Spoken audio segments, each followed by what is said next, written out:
Hello friends, welcome to my YouTube channel. જો તમે મારી ચેનલ પર નવા હોય તો ચેનલને સબસ્ક્રાઈબ કરવાનું ભૂલતા નહીં અને બાજુમાં રહેલું બેલ આઇકન પણ દબાવી દો, જેનાથી નવા વિડીયોનું નોટિફિકેશન તમને જલ્દીથી મળી રહે।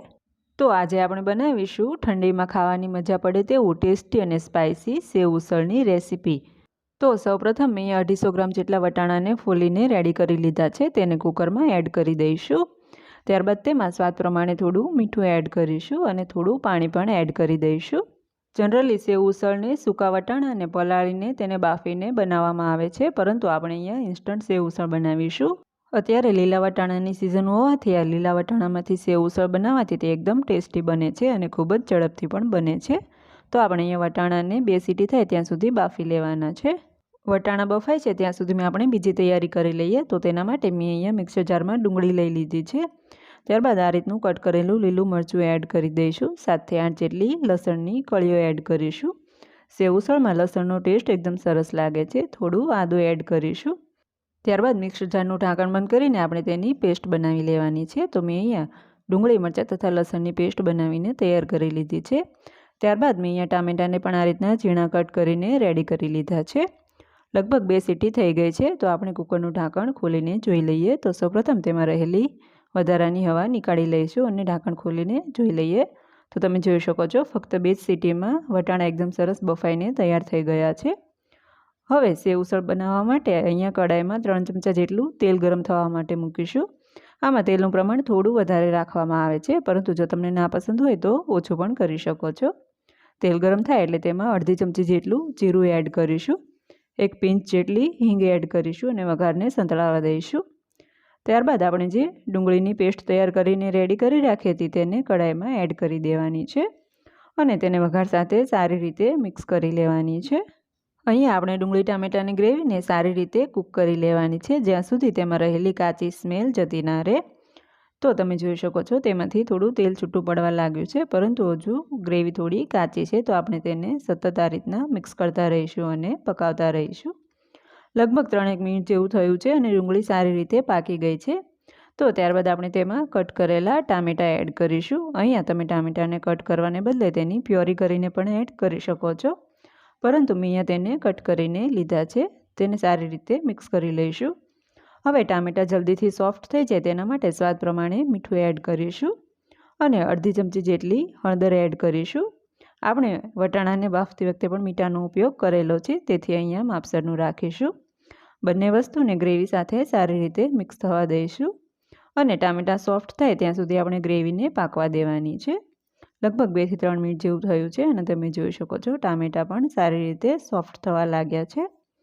ત્યારબાદ આપણે તેમાં બાકી રહેલા મસાલા કરીશું। તો 1 ચમચી જેટલું લાલ મરચું પાવડર એડ કરીશું અને અડધી ચમચી જેટલું ધાણા જીરું પાવડર એડ કરીશું અને બંનેને ગ્રેવી સાથે સારી રીતે મિક્સ કરી લેવાનું છે। ત્યારબાદ આપણે મસાલાને પણ 1 થી 2 મિનિટ માટે ગ્રેવીમાં સારી રીતે પાકવા દઈશું। તો મસાલા સારી રીતે કૂક થઈ ગયા છે। ત્યારબાદ આપણે જે બાફીને વટાણા તૈયાર કરી રાખ્યા હતા તેને એડ કરી દેવાના છે અને વટાણાને પણ આપણે ગ્રેવી સાથે સારી રીતે મિક્સ કરી લેવાના છે। વટાણા સારી રીતે મિક્સ થઈ ગયા બાદ આપણે એક મેશરની મદદથી તેને આ રીતના મેશ કરી લેવાના છે, જેનાથી ગ્રેવી એકદમ સરસ કન્સિસ્ટન્સીવાળી થઈ જાય। અહીંયા તમે મેશરની જગ્યાએ ચમચાના મદદથી પણ વટાણાને મેશ કરી શકો છો, તેનાથી પણ તે એકદમ ઇઝીલી મેશ થઈ જશે। તો મેં અહીંયા બધા જ વટાણાને સારી રીતે મેશ કરી લીધા છે અને મિક્સ પણ કરી લીધા છે। ત્યારબાદ આપણે ગ્રેવીની કન્સિસ્ટન્સી એડજસ્ટ કરવા માટે 1 ગ્લાસ જેટલું પાણી એડ કરીશું। તમે જેટલા પ્રમાણમાં બનાવતા હોય તેટલા પ્રમાણમાં પાણી એડ કરવું। પાણી એડ કર્યા બાદ આપણે તેને એક વખત સારી રીતે મિક્સ કરી લેવાનું છે। ત્યારબાદ આપણે તેને એક ઉકાળો આવે ત્યાં સુધી ઉકળવા દઈશું અને હવે આપણે તેમાં સેવ ઉસળનો મસાલો એડ કરવાનો છે। તો આ રીતના સેવ ઉસળનો મસાલો તમને કોઈપણ કરિયાણાવાળાની દુકાને ઇઝીલી મળી જશે। તો મેં અહીંયા લગભગ 1 થી 1.5 ચમચી જેટલો સેવ ઉસળનો મસાલો લીધો છે। આ બિલકુલ ઓપ્શનલ છે, પરંતુ મસાલો એડ કરવાથી તેની સુગંધ એકદમ સરસ આવે છે અને ટેસ્ટ પણ એકદમ સરસ લાગે છે। તો મસાલાને પણ મેં ઉસળ સાથે સારી રીતે મિક્સ કરી લીધો છે। તો ઉસળ હવે સારી રીતે ઉકળી ગયું છે। ત્યારબાદ તેમાં અડધા લીંબુનો રસ એડ કરીશું, અથવા ખટાશ તમને જે પ્રમાણે જોઈએ તે પ્રમાણે એડ કરી શકો છો। તો તમે જોઈ શકો છો આ રીતની પરફેક્ટ કન્સિસ્ટન્સીવાળું ઉસળ બનીને તૈયાર થઈ ગયું છે। છેલ્લે તેમાં કટ કરેલા લીલા ધાણા સ્પ્રિંકલ કરીશું અને તેને પણ સારી રીતે મિક્સ કરી લઈશું। હવે આપણે ઉસળ સાથે ખાવાની એકદમ સ્પાઇસી એવી તરી બનાવી લઈશું. તેના માટે મેં એક નાની તપેલીમાં 1 થી 1.5 ચમચા જેટલું તેલ ગરમ થવા માટે મૂક્યું છે. તેલ ગરમ થાય એટલે તેમાં ખાંડેલા આદુ તથા લસણની પેસ્ટ એડ કરીશું અને તેને સારી રીતે મિક્સ કરી લેવાની છે. તેમાં થોડું સ્વાદ પ્રમાણે મીઠું એડ કરીશું અને તેને પણ સારી રીતે મિક્સ કરી લઈશું. ત્યારબાદ તેમાં 1 ચમચી જેટલું લાલ મરચું પાવડર એડ કરીશું અથવા તીખાશ તમને જે પ્રમાણે જોઈએ તે પ્રમાણે એડ કરી શકો છો. થોડું ધાણજીરું પાવડર તથા હળદર પાવડર એડ કરીશું અને તેને સારી રીતે મિક્સ કરી લઈશું. ત્યારબાદ તેમાં થોડું પાણી એડ કરીને તેને સારી રીતે ઉકળવા દેવાનું છે. તો તમે જોઈ શકો છો અહીંયા મેં પાણી એડ કરી દીધું છે અને તેને 1 થી 2 ઉકાળા આવે ત્યાં સુધી સારી રીતે ઉકળવા દઈશું. તો આપણી પરફેક્ટ તરી પણ બનીને તૈયાર થઈ ગઈ છે. ત્યારબાદ ગેસની ફ્લેમ ઓફ કરી દઈશું. હવે આપણે સેવ ઉસળને સર્વિંગ માટે લઈ લઈએ. તો સેવ ઉસળને આ રીતના પાઉં સાથે ખાવામાં આવે છે. તો મેં અહીંયા પાઉં લઈ લીધા છે. ત્યારબાદ ઉસળ પણ લઈ લીધું છે. ત્યારબાદ આપણે જે તીખી અને સ્પાઇસી એવી જે તરી બનાવી છે તેને પણ સર્વિંગ પ્લેટમાં લઈ લઈશું અને તેની સાથે ખાવામાં આવતી સેવ કે આ રીતના જે મોળા ગાંઠિયા આવે છે તે લઈ લીધા છે.